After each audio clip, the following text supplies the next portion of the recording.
Hello again. So I lived with the short scale hurdy-gurdies, those ones I built on the little plastic, supposedly violin case.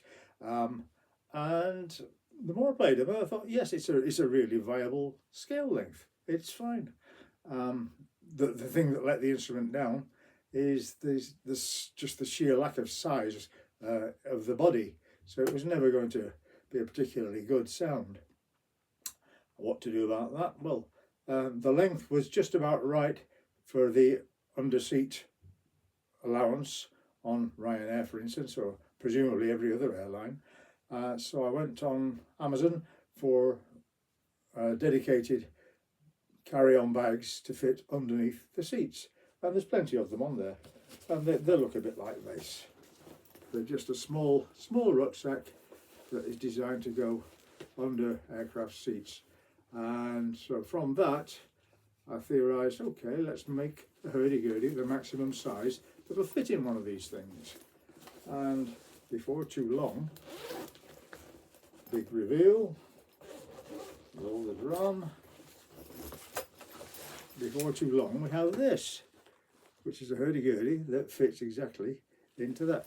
It would fit completely, the crank, as you know, just screws straight off, and that could be stowed separately. But for just carrying it around on the campsite or wherever, I don't think anybody really minds if your knob just sticks out a little bit. No problem. Okay. So this one's a rosewood body and a soundboard of spruce that I torrefied myself because it's small enough to go in a domestic oven. So that was interesting, and it works. I swear it's a stiffer, lighter board than it started off as. And what does it sound like? It's in the usual bourbonnais, octave D, with a high D, a petit bourdon, and D trompette.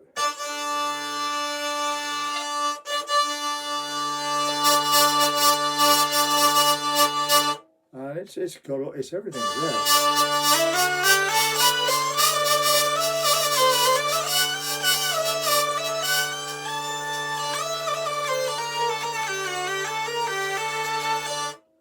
I'm not really up to performance these days because my two fingers have decided to pack up on me. Anyway, so that's the basics of it. Tuning wise, yeah, in order to maximise the length here, to give you the biggest soundboard area there, the tuning heads are right down here, and they're actually covered up with a little plate that goes over the end, going in sideways to there. And those just held on with two magnets again. So there you are. You've got banjo tuners for the drone and trompette, and these guitar pegs for the chanterelles. So that's it. And yeah, it's got a flight Soundwave because I happen to have one, and I think they're great anyway. So that's it without. Turn it on well, minimum settings of everything really.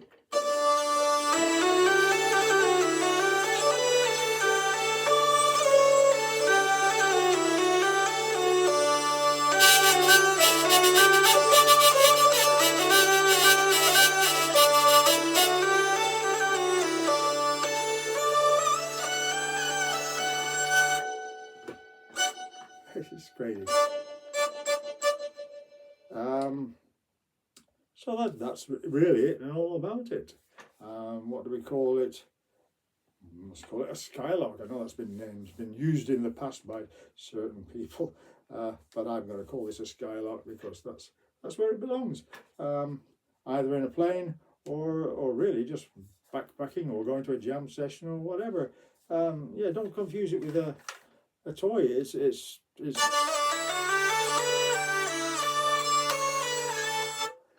It's a really nice accessible sound. Just to give you an idea of the usefulness of the short keyboard, something like also Denis, which has the B part.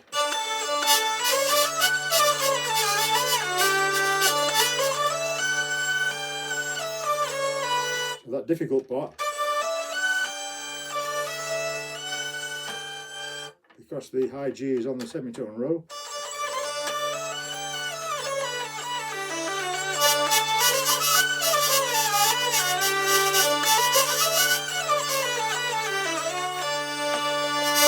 So it's very versatile and it's got everything. There's nothing missing. The only thing that's missing is all the length and bulk that you get with traditional design.